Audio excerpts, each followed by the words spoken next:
Thompson heaving one down the sideline, and he's got Kazmeir over the top. Big side, down the sideline.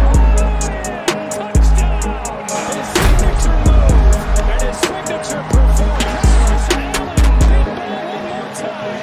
58 yards this time. You're listening to the Bruin Bible. This is your host, Will Decker, bringing you UCLA football content all throughout the year for LA Football Network.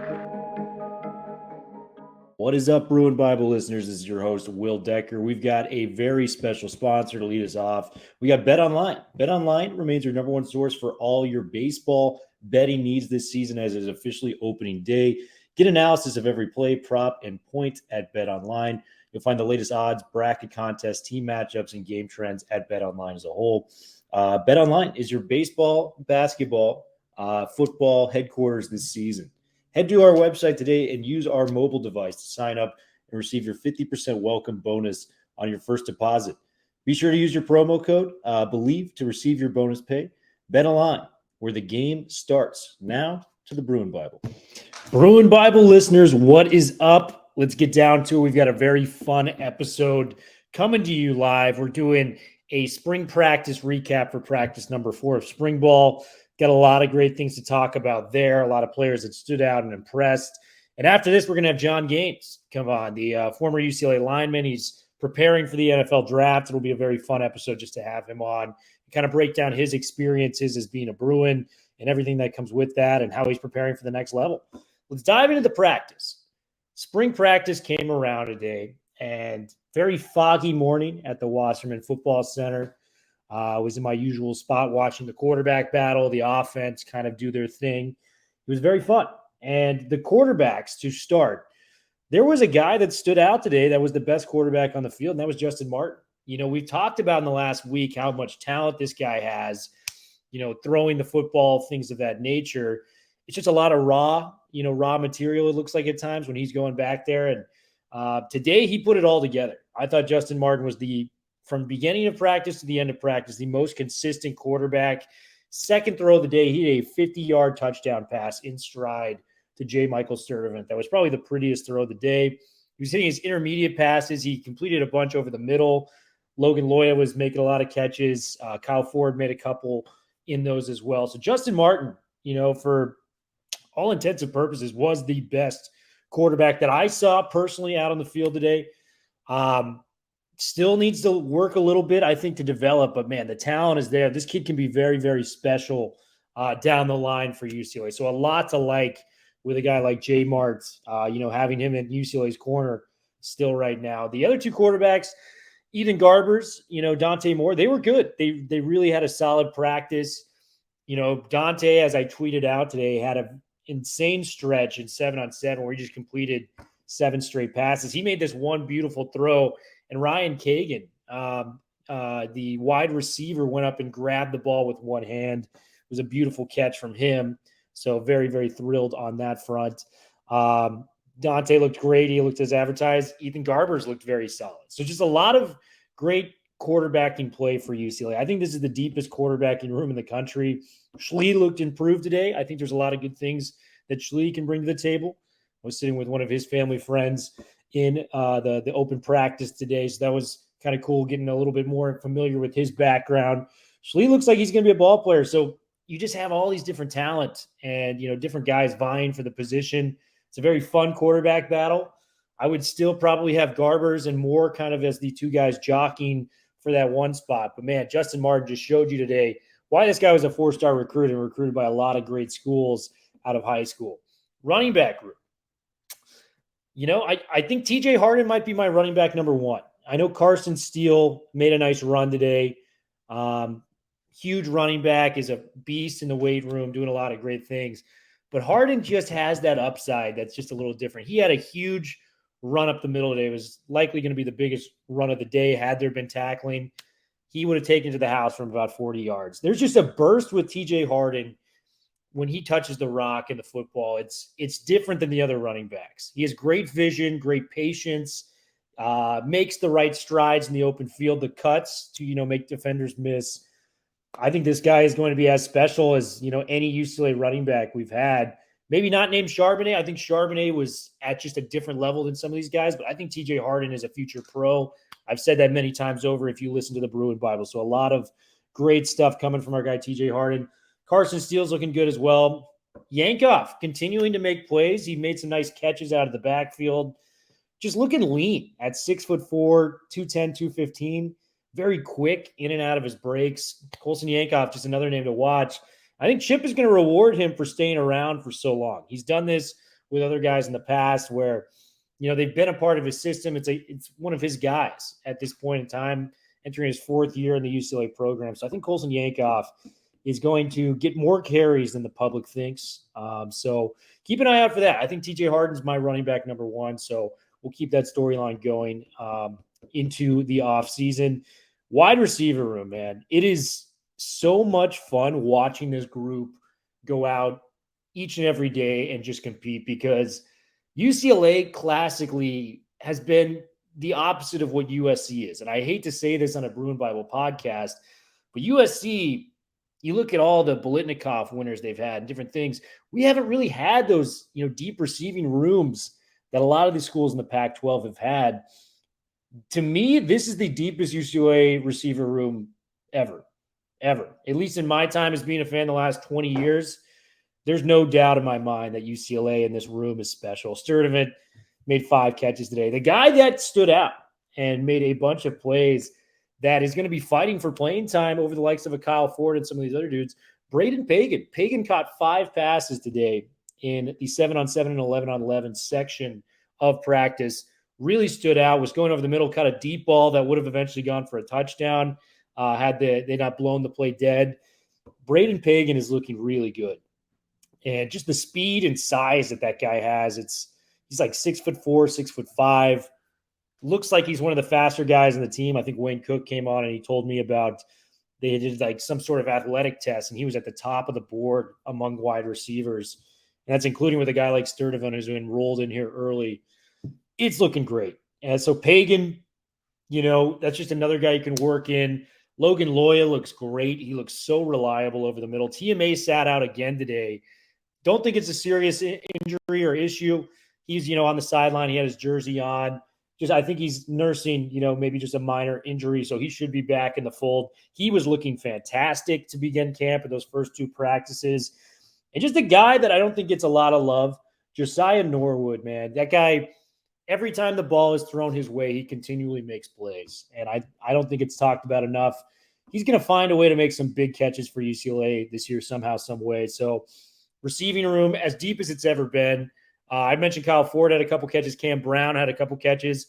Cam Brown, I think his spot is relatively safe as a starter. So I don't think we've seen, the upside that this guy potentially brings either. So it's an embarrassment of riches when it comes to the wide receiver room. And it's going to be so much fun to watch, UCLA really progress to that next step. Another guy that made some catches, Staples. I think his name is Ezekiel Staples. He is a guy that, made 2 catches in practice today. So that was something to watch for. So just way too many guys. Enough with the wide receivers. O-line, they had their most inconsistent practice yet that I've seen with the 7-on-7 and 11-on-11 group. And, that may just be a credit to how good this defensive line is. And the defensive line, best day they've had by far. Murphy twins coming off the edge. They made 2 really nice back-to-back plays where they blew it up, and it was Grayson and Gabriel. They're looking fantastic. They're looking like they're in in-season form. I'm really expecting a nice year from those guys, and they're going to combine for, probably into the high teens in sacks, if I were going to guess, like that 15, 16 range. I think they're capable of, maybe 7, 8 sacks apiece. So I'm really pumped on what the Murphy twins bring. Keanu Williams, the Oregon transfer, tipped a ball at the line of scrimmage on one of the passes. I forget who the quarterback was, but it was intercepted by Heimlicher, who returned it for a touchdown. Heimlicher, the University of Pennsylvania transfer from the Ivy League. So he got a nice little play in there. Latu looking the part, man. That guy is such a beast.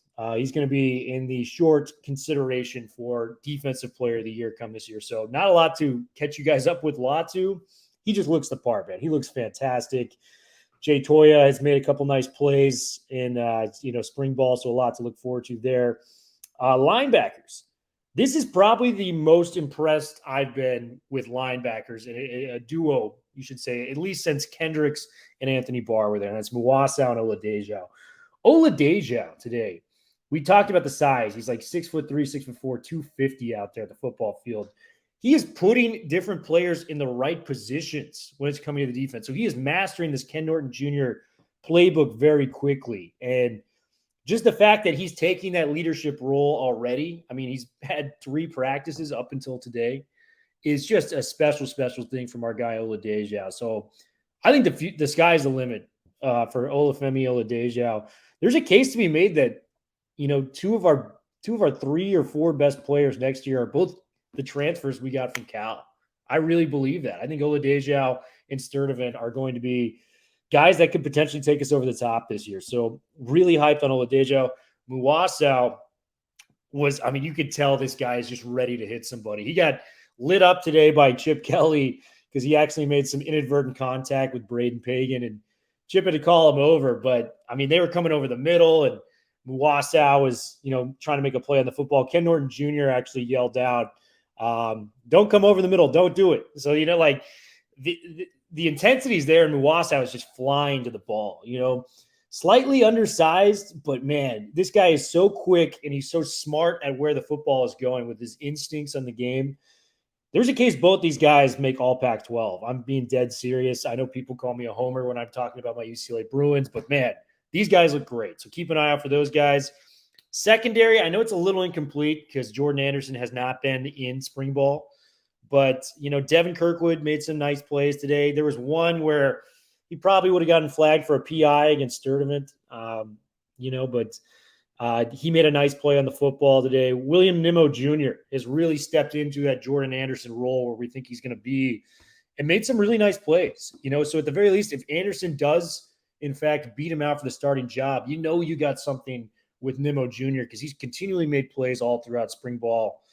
That's a guy that I'm targeting as somebody that's going to be a little bit of an impact for UCLA this year. So I'm really excited about Nimmo Jr.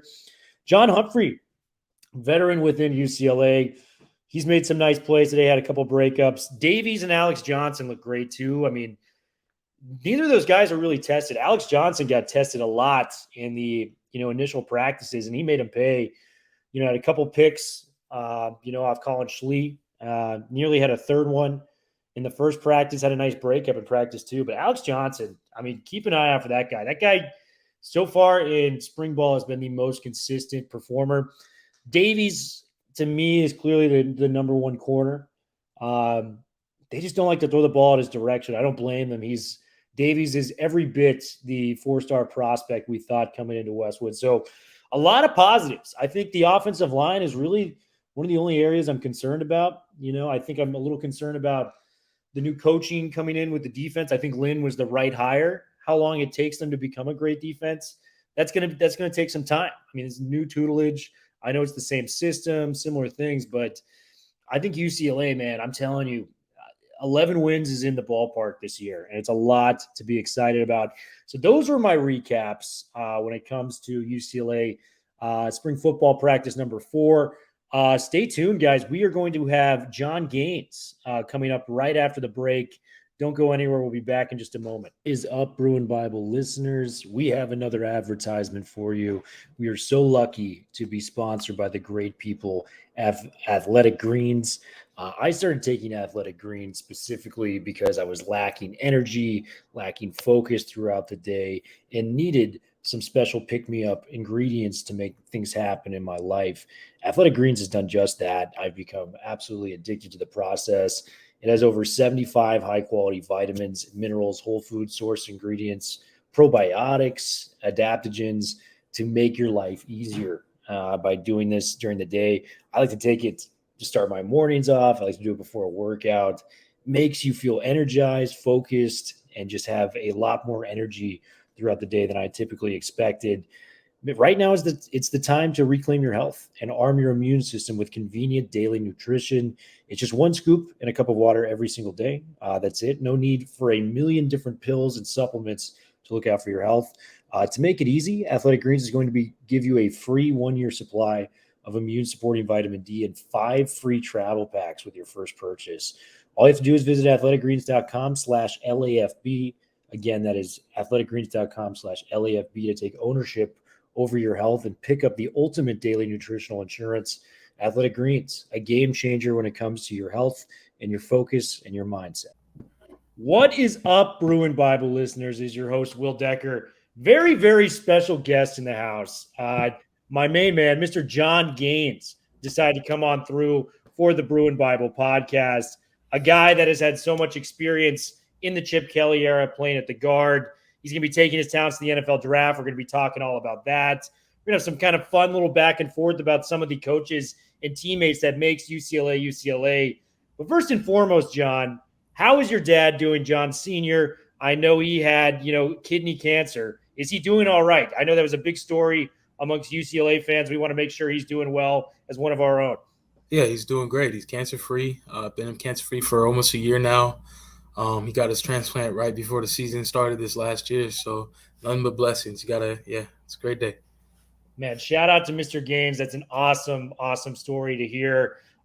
Let's start at the beginning, John. I think everyone kind of sees you in this position now where you are becoming, an NFL player in a couple of months. You're going to be transitioning to the next level. I want to take it back to the very beginning. Was there a initial, spark or something that pushed you towards the game of football? And how old were you when you officially started playing in Wauwatosa, Wisconsin? Am I right? Wauwatosa, close. Wauwatosa, yeah. Yes, sir. So I've been playing football as long as I can remember. I put on the pads in 4th grade, but it actually goes all the way back to, we had this thing called Kimmel football. So Mr. Kimmel was our 5th grade science teacher back at Underwood Elementary, back in Wauwatosa. And all the kids 3rd through 5th grade would be out there on the field playing. He'd be the all-time quarterback, but I just remember that's my earliest memories of playing football in a group setting, and I loved every second of it. So, man, and you went to actually Marquette High School, University High School. One of my cousins actually went out there. They're from the Milwaukee area. Oh, nice. So, yeah, very familiar with it. I know it's a pretty, dominant powerhouse. What made Marquette kind of the school for you to take that next step in football when it came to playing at the high school level? Yeah, biggest thing for me was actually the academic side, choosing Marquette High. It's the first place I'd ever seen Black students and Black teachers in AP classes, so it was a really big thig for me. And then, of course, the wealth of athletic history they have there was great, to be able to be part of that legacy. And then just that aspect of, brotherhood was a big selling point for me. So when I got there, I have lifelong friends I made there, so it's just a great place. Yeah, absolutely. My cousin, he raved about the experience there. He said it was one of the best places you could ever go to high school. So I feel that. Did football, were you, starting, as like a sophomore or junior on varsity? When did you finally get, into the official action as a varsity player for Marquette High School? Yeah, so I was actually on freshman team and JV team. I got moved up to varsity going into the playoffs of my sophomore year. And then I was a starter junior year, senior year, and of course ended up here. So it was cool. It was a great way to learn. You got to earn every single thing. Nothing's going to be given to you. So absolutely. And then recruitment time comes around. UCLA is eventually what you settled upon. What were some of the schools that you thought about going to, and what made UCLA the ultimate destination to continue the Division I level? Yeah. So actually, my grandfather, my pawpaw, he passed away the summer leading into my senior year. So I was slated to go to the opening. I didn't, of course. But my grandmother and my gang, she actually had a stroke about a couple weeks after my pawpaw passed away. So that kind of took over the entire summer leading to senior year. So recruitment was very much of a whirlwind. It was kind of quiet. I actually didn't think I was going to play college football until probably August of going into my senior year, because I wasn't getting a lot of looks. But first schools to offer me was Indiana State, and it kind of just went up from there. NIU, it started small, started local. But by the end of it, I had offers from Iowa, Purdue, Cal wanted me to play D-line, UCLA, of course, and then I was actually committed to Princeton before I got those big D1 offers. So the thing that made me choose UCLA, it was January. It was the middle of January when I went on my official visit. Got a call from Coach Kelly a week before, said he wanted to have me out here, see his campus. But it was middle of January, get on the plane at 7 o'clock and it's snowing. Get off the plane at 10 o'clock here and it's beautiful. Of course, it's dark outside, but it's 75. And I was like, I can get used to this. And then just the combination of just athletics and academics was a really big thing for me. Being able to be at a top tier university in both facets, like it allowed me to play top tier football and also receive 2 degrees from the best university in the world. So, man, I mean, it's a wonderful, wonderful university. I'm biased, John, but I think you picked me too. You had a round for you. So we're stoked you became a Bruin, man. And the first time you got into action, it was against Stanford. It wasn't a game you started, but you got to go out on the field back in 2018. Do you remember the emotions of, first time touching the action when it comes to UCLA Bruin? Yeah, I was super anxious, of course. But I remember we were coming out of the end zone. We were on like the 3-yard line, and we called a pass play. And I was like, just don't let me go up a sack right now. I was like, not my first snap. Luckily, that didn't happen. I only played 3 snaps that game, but it was great, kind of get the jitters out. That's what Coach Wright talked about, like get that out of the way so next year you can really be expected to contribute a lot more. So it was a whirlwind of emotions. I remember the first time I ran out in the Rose Bowl when we played Cincinnati that first week of my season. And I'm just like, this is college football, like it's a different level. And it's like there's nothing can prepare you for those emotions, that feeling the first time you run out that tunnel. So. Man, amazing stuff. And, you became a mainstay in the starting lineup after that. And, John, every time I talk to one of your teammates or coaches, they rave about the player you are, but they also rave about your IQ, your knowledge on the football field, and how much you pour into the playbook. I mean, for instance, we had Neo Mafi come on here, and he's like, man, I don't even know what I'd be doing right now if John didn't, help me with the playbook, because I was switching from defense to offense. Has the playbook always come easy to you, or is it something you have to grind at and work at? Because for somebody like myself, I see all these plays. I cover football. I'm not a player myself. I'm just like, how in the world are you like so just far ahead of everybody else when it comes to knowing the playbook, man? Because in terms of awareness, I'd be ranking you like 100 in NCAA football, man. So what do you credit that to, my man? Yeah, first and foremost, it came from my teammates. Being a student of the game, Sam Marazzo really taught me that. I was pestering him. He hosted me on my official visit the year before, so he was my first friend here at UCLA, and I was pestering him first day I got here. I was asking him every single thing about the playbook, trying to get everything down, because he was definitely the guy that taught me everything I know. So I owe that to him first and foremost, and just taking pride in the fact that I knew my teammates could count on me. And, if things got a little hairy, like we could talk it through, and like understanding and just trying to see the whole picture just makes it all really slow down at the end. So amazing stuff, man. Well, we're going to do a new portion of this interview.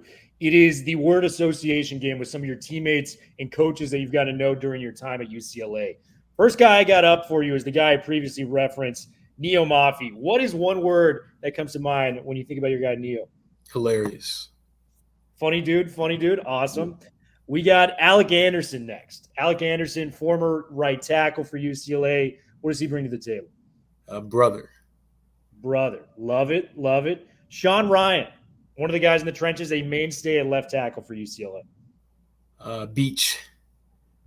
Okay, what makes a Beach, out of curiosity? He's a West Coast kid through and through. And, he always had the great skater vibes to him. Came in every single day, just loving life. And, he just had a great aura about him. You could sense he was definitely from Orange County, and he just had that cool, calm demeanor. And you definitely need that in your life for sure.